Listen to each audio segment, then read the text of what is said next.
My name is Parag Parekh. I'm chairman of the American Society of Cataract and Refractive Surgery's Government Relations Committee.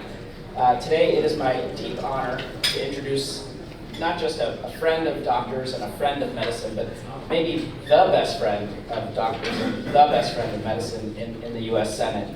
Rand Paul is an ophthalmologist from Kentucky. He's a Republican senator for many years now. He's been amazingly supportive of our alliance issues over the years, and he's spoken at this conference a number of times, for which we are very grateful. Senator Paul was elected to the U.S. Senate in 2010 and serves on the Senate Health, Education, Labor, and Pensions Committee. One of only 3 physicians in the Senate and the only ophthalmologist, Senator Paul has been at the forefront of many issues important to the medical specialty community. As a doctor, he is committed to reducing the growing regulatory burden placed on physicians and continues to fight on our behalf for this and other issues important to specialty medicine. Senator Paul continues to donate his time and to perform pro bono cataract surgery in Kentucky and as part of international mission trips to help patients who have little or no access to health care. Please join me in warmly welcoming Senator Rand Paul.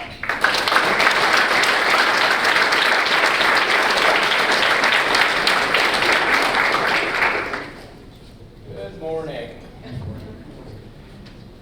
I believe that there has never, ever been a better time to be alive. People say, well, gosh, you talk to doctors in the doctor's lounge and everybody's beleaguered and there's an alphabet soup of government you have to deal with, reimbursements are down. But think about the entire world and think about our entire well-being and think about how much better it's gotten over time. There's a website called humanprogress.org, and I recommend it highly. It tries to compare era to era. In 1800, extreme poverty, 90% of the world lived in extreme poverty. It's measured as $2 a day, less than $2 a day.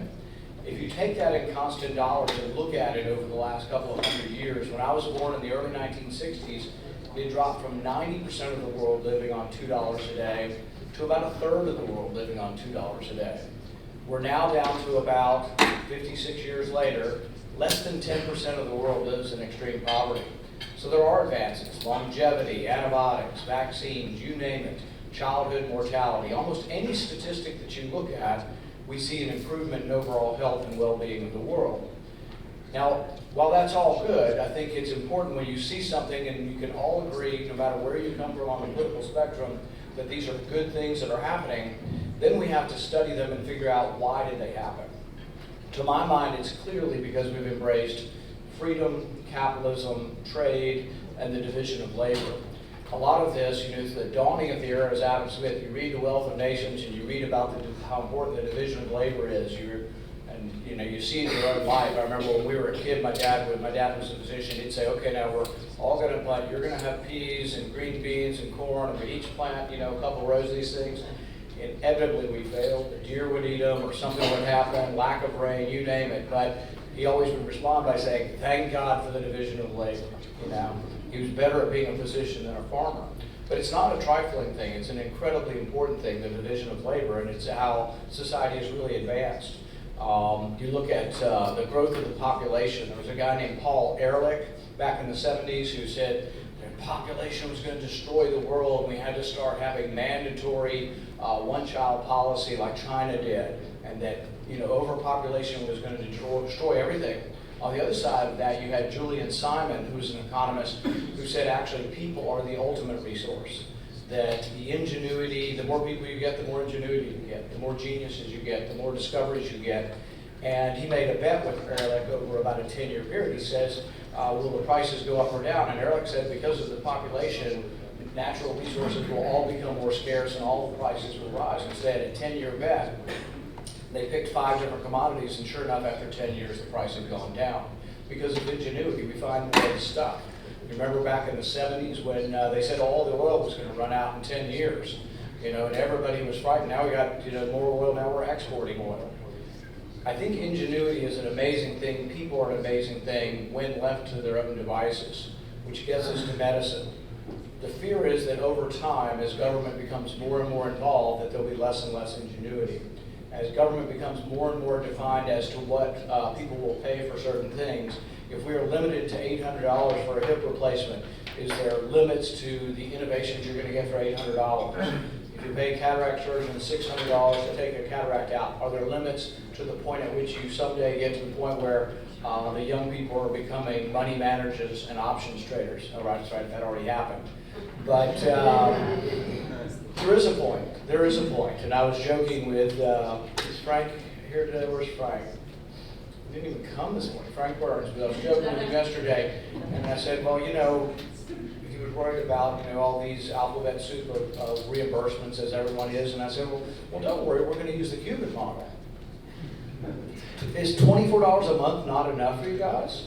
You know, can you not do a good enough job? Maybe we'll withhold 5%. If you do a really good job, we'll give you $28 a month. The problem is ultimately, and this is what we get into, the idea of fixing prices or determining the price other than supply and demand is basically Marxism. We've accepted it in medicine for decades and decades now. There is no supply and demand price unless it's not covered by the government or insurance. So LASIK surgery, cosmetic surgery, plastic surgery is the only real marketplace. And people come to me and they say, well, bronchoscopy should pay more than this. And I say, I don't know what bronchoscopy should pay. The market would determine it. But there's no market because we've let the government set the prices, and it's only getting worse. You know, and this is one of my big regrets. I hated SGR, and I knew you hated the SGR, and it was, if it was ever enforced, it was going to be like a 30-40% reduction in fees. So I voted against it. But what they put in place of it's awful. The alphabet soup of all this macro MIPS and all these rules and all this stuff that implies you're not doing a good enough job, but we withhold money and you fill out more paperwork, you're a better physician, and somehow your patients are doing better because you filled out more paperwork, I think is going to be the opposite if it's not already the opposite. I look at a chart and somebody sends me a visit, it's 14 pages. I don't believe any of it anymore. I don't have any. I'd rather know, does he have an appendicitis? Do you think he has appendicitis or you don't?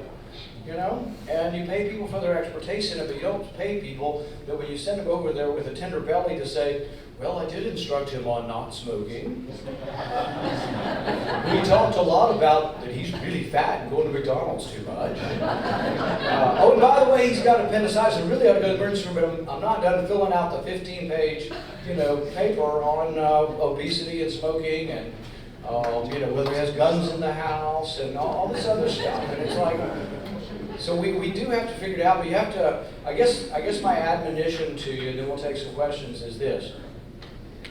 We fight the short run battle all the time. And your representatives who come and talk to me, I'm with them all the time. We fight the short battle, and that is, you know, can we delay some bad rule?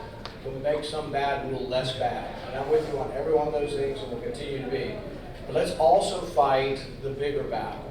The bigger battle is how do we try to get more capitalism in medicine and have more of a marketplace, because it works everywhere else. 99% of your life is capitalism other than healthcare and education. Let's say 90%. 90% of your life. Healthcare and education are screwed up because the government's so involved with it. But are there ways we can get the marketplace to work more? And this is what's infuriating about the AMA for me. And if you belong to the AMA, please take this back to your state. Hopefully we can do something about it. The place in the healthcare that is most broken is the individual market. If you're a small doctor with 3 or 4 employees, a lawyer, an accountant, you work for yourself, you're a welder, you're a small business person, you get crummy insurance. Why? Because you're negotiating for a very small group, and big corporations negotiate and have more leverage and they get better insurance. This is a side effect of attaching health insurance to employment. It's an inevitability. It started in the 40s and got worse over time. So when you look at prices, is Toyota or General Motors complaining about their insurance price? Maybe a little bit. But if you look at their prices, their insurance is going up 3 or 4% a year.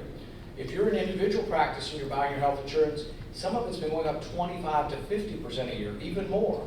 Why? Because you have no leverage. So I have a proposal that says, why don't we let individuals join collectively, join a club, join Sam's Club, Costco, Amazon, eBay, medical societies, and buy their insurance in one group. Guess who's wrote an amicus opposing this in the court system? The AMA. The AMA says, oh, these poor people would not be protected by Obamacare because Obamacare mandates maternity and psychiatric and all these other things. They won't have these mandates, and so these poor people will be taken advantage of. They're complete imbeciles and idiots, all right?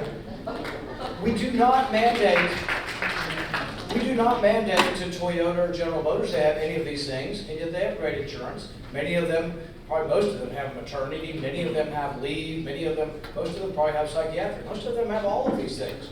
And no one's telling them to do it. Why does Toyota get it for their employees? Because they want to keep their employees so they get good insurance, and they're big so they negotiate for price and for quality. What I want to allow, Costco has 44 million members. I want to allow you or me or anybody else to join Costco and one person would negotiate for you.